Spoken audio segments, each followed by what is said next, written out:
Welcome to the channel. Today we are looking at Meng's 172 scale M142 HIMARS kit, fully built, painted, weathered and mounted on a little diorama base. In the next 20 minutes I will show you every step of the project from start to finish, so stay tuned. Before I get into the details, remember that I will do a full review of this kit in a separate video. So if you are curious about a thorough parts breakdown and quality assessment, check that one out. The first thing you notice when you open the box is the excellent level of detail on these screws. Each piece is crisply molded with fine recessed panel lines and rivets. There's no visible flash. For those who appreciate a clean build experience, Meng has delivered. For now I'm focusing on building and prepping everything for paint. I started by cutting all the parts from the sprues with a sharp nipper, working systematically through the instruction sheet, which is easy to follow. The fit is great and there's no need for filler. A little sanding and cleaning is enough.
I always like to put as much as I can together before painting, especially in smaller scales.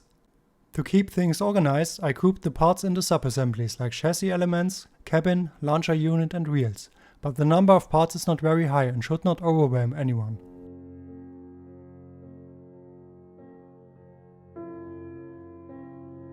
There's no need for much improvement. I drilled small holes in the exhaust pipe using a micro drill and cleaned everything with Tamiya Extra Thin to make it look more realistic.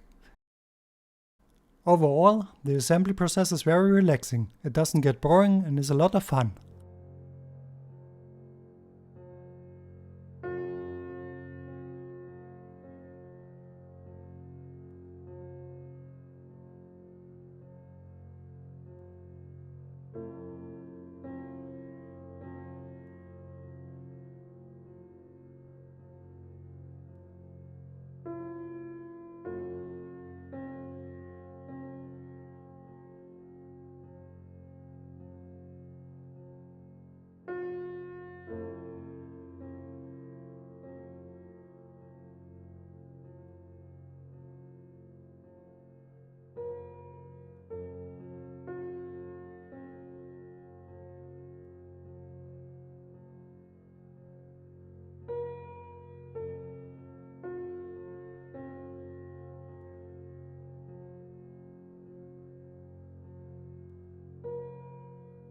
To make painting easier in the next step, I left the launcher unit, cabin and other components separate.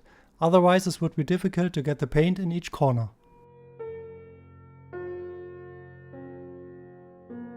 Where necessary, I cleaned the parts with isopropanol.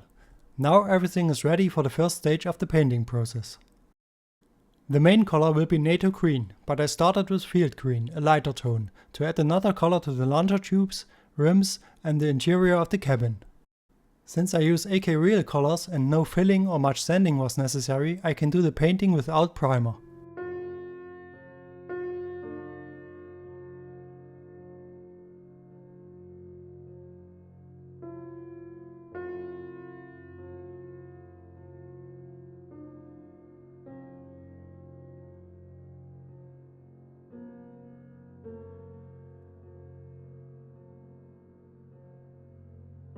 The masking of the launcher tubes took more time than I expected, but it breaks up the monotonous color scheme a bit. Here you have to decide whether it's worth the effort.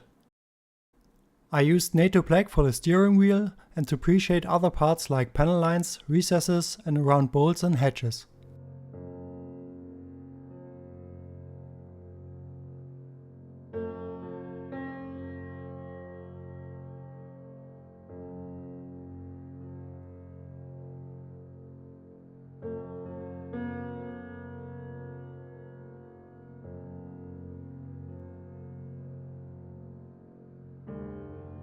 I did the same thing with the Carc 10 paint, which I used for the rims and for pre-shading on the underside and for some panels.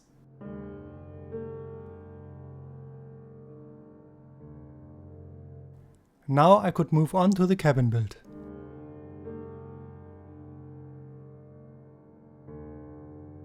For the detail painting inside the cabin I used AK markers and played around with the colors. The interior is rather basic, but it was fun to bring some color in.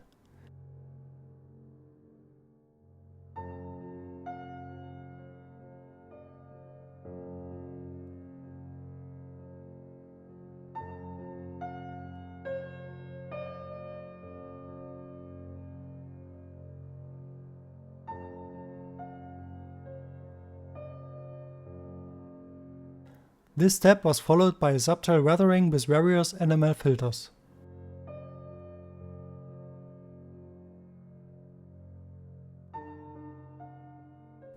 Even though the cabin will be closed and you can't see much from the outside, I always like knowing the interior is there, and I take pictures to show it.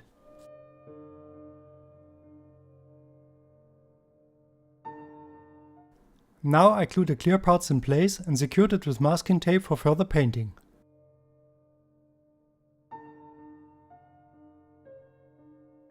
Once the inside was complete, I closed the cabin. The final painting could begin.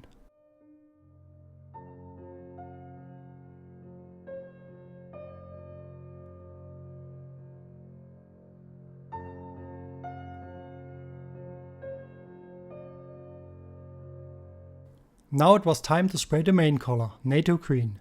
The paint has a very good coverage and saturation. To be honest, I don't think you can see much from the pre-shading process anymore, but I tried it.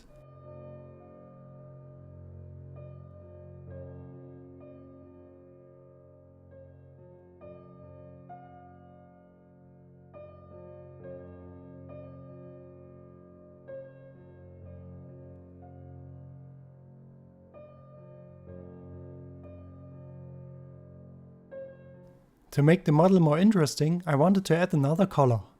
A lot of these HIMARS, like other US Army vehicles, were painted in desert color before. The idea was that after repainting to NATO green, a lot of spare parts were still in desert color. With this clear evidence, I sprayed one door and two rims with Carc 10 and call it good. I also masked the exhaust and side pods so I could spray them with NATO black.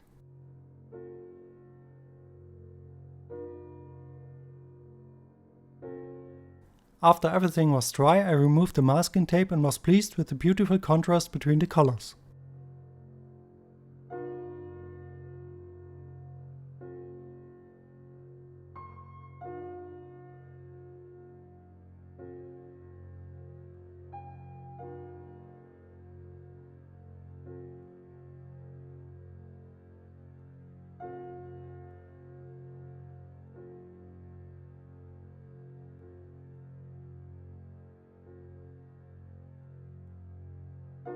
I mixed a slightly lighter shade of green by adding a small amount of yellow to the NATO green. Then I lightly airbrushed soft patches around high points and panels. The transition between the standard NATO green and the lighter blend is subtle but effective, especially under direct lighting.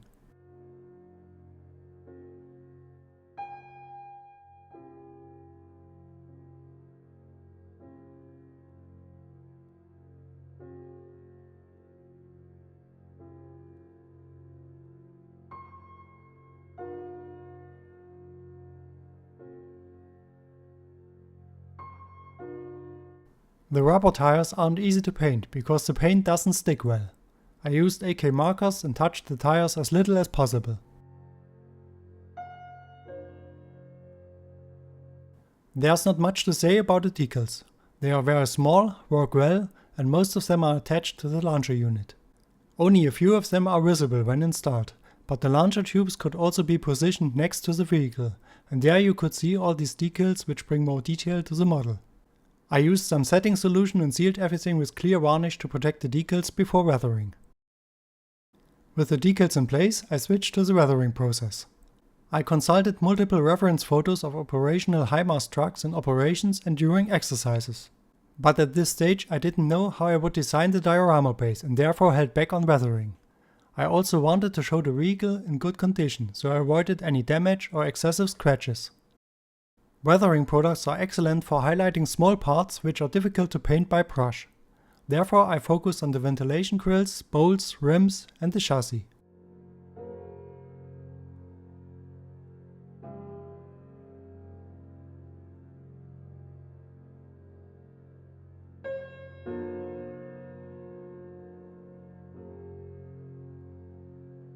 The dark green swallows up many of the beautiful details, therefore you should invest some time in highlighting them.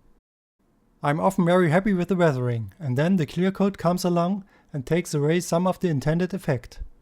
Overall, I could have gone a bit further, but I'm always learning.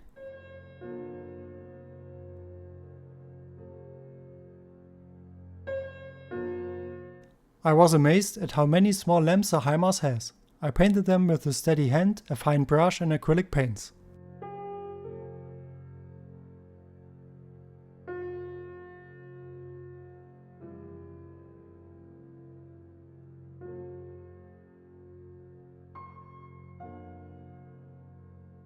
Finally, the mirrors were painted with Vallejo metal color. Time for final assembly. I started by pressing the rims into the rubber tires without gluing.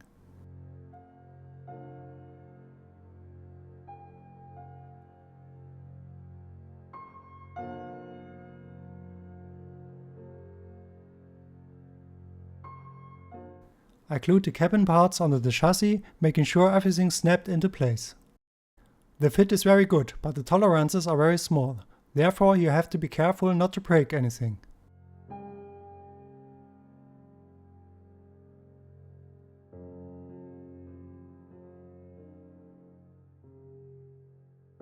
Afterwards I assembled the launcher unit. The launcher can be built in the driving position or extended and can be rotated.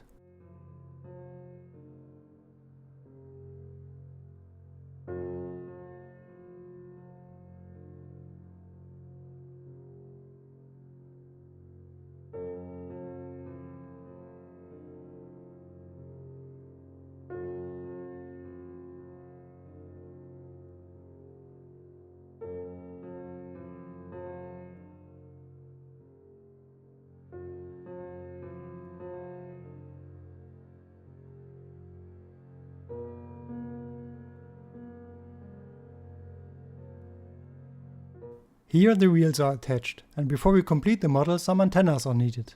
You will find different antenna variants on reference photos. I decided to scratch build 2 long whip antennas. For that I used thin copper wire 0.25 mm each, bent to shape and painted with AK markers rubber black. I glued those to the rear corners of the cabin.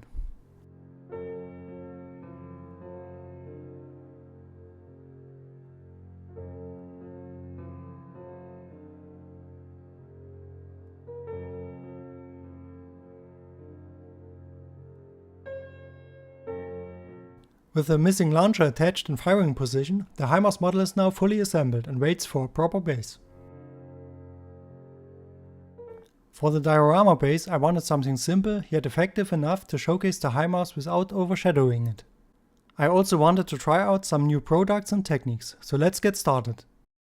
First, I cut a foam block to size and planned the layout of the base. Using a hot wire cutter, I cut out a trench and a concrete channel and used the foam cutout as terrain structure.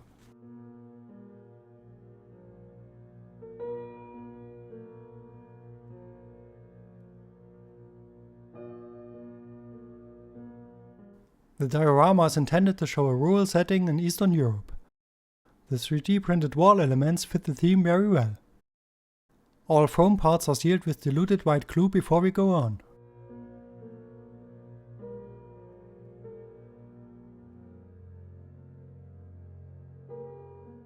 For ground texture I reached for AK Terrain's products and used 3 different types.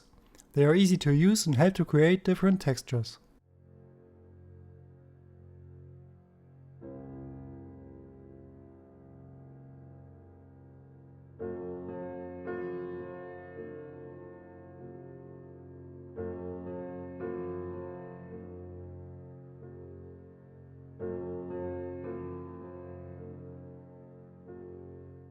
To simulate tire marks, I gently pressed a small plastic tire into the terrain paste in a straight line.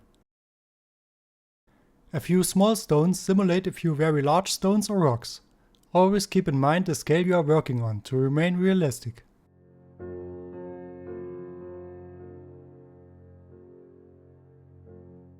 After everything had dried, the base was sprayed with grey primer.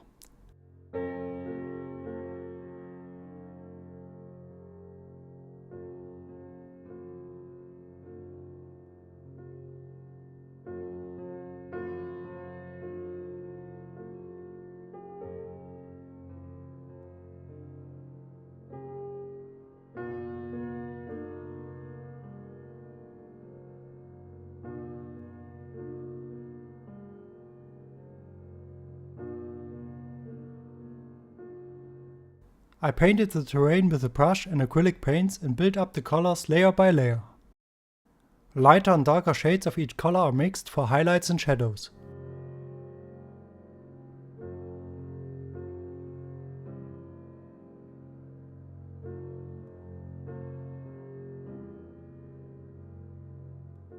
Later, various filters are used to further increase the color modulation. Painting the base was very relaxing and I enjoyed it very much. For a long time I've limited myself to desert terrain or water bases. Now it's supposed to rain some grass.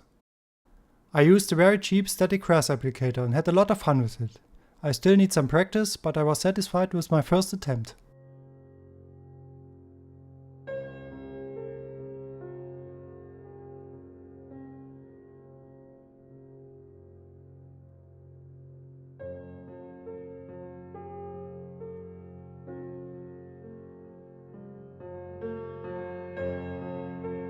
To make the grass look a bit more natural, I sprayed different shades of green.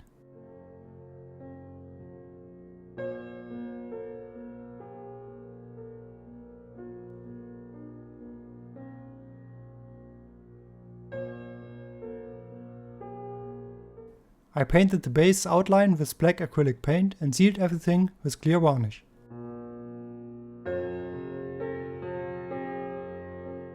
Now I created the final look of the diorama, using various pigments and filters.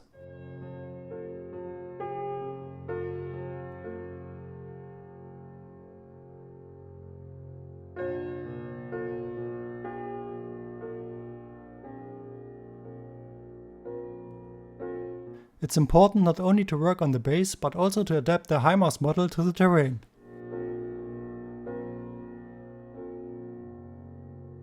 The model is now aligned and glued to the base. Unwanted shine is removed with a coat of matte clear varnish until everything meets my expectations.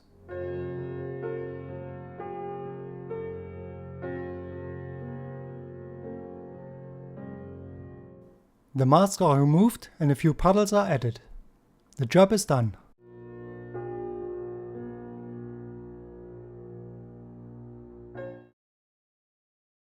And here it is, the finished 172 scale M142 HIMARS from Meng, fully built, painted, weathered and showcased on a custom diorama base. Overall, this kit was a joy to build. Great fit, excellent detail and not overly time consuming. The base at least doubled the build time, but it was just as fun. If you enjoyed this build, please give the video a thumbs up or leave a comment with your opinion about the model. Feel free to subscribe and all support of the channel is welcome. Until next time, goodbye.